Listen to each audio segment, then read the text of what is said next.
बालेश्वर पौरपालिका अंतर्गत 9 नंबर वार्डर 20 लाख टंका व्यय बरादरे 3टी रास्तार शिलान्यास दिया।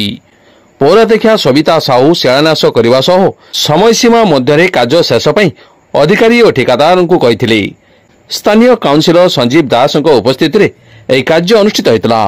9 नंबर वार्ड अंतर्गत भईसाई भीमारणा घर ठारू शर्मिष्ठा दास घर पर्यंत 120 मीटर लंबर फेवर ब्लॉक रास्ता सह नाल निर्माण 7.5 लाख टंका, ब्लॉक कॉलोनी सुशांत जेना घर ठारू समरेश सामल घर पर्यंत 70 मीटर फेवर ब्लॉक रास्ता सह नाल निर्माण 5.5 लाख टंका एवं पड़ुआपदार गोपाल जेना घर ठारू हीरालाल गुप्ता घर पर्यंत 101 मीटर लंबर फेवर ब्लॉक रास्ता सह नाल निर्माण 8 लाख टंका मंजूर होईछि बोली काउंसिलर श्री दास सूचना देथिले।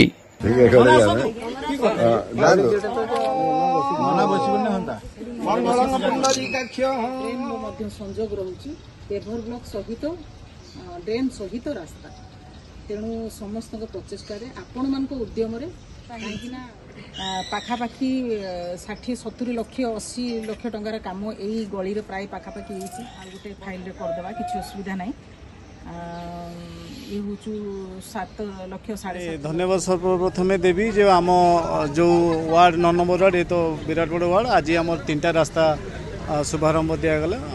आमर प्रिय चेयरपर्सन महोदय आज आसी उपस्थित रहीकि शुभ देले। गोटे भईसाई रास्ता, गोटे पढ़ुआपदा आ गोटे आपणकर बस कॉलोनी, तो 3 गोटी जगार गोटे 120 मीटर, गोटे 100 मीटर आ गोटे 50 मीटर 3टी मुख्य शर्त भितर रास्ता अवहेलित होता। बहुत दिन काम कड अफ कंडक्ट थिला बिले आम शुभारंभ देलु। एबे आम कार्य शुभारंभ कलु।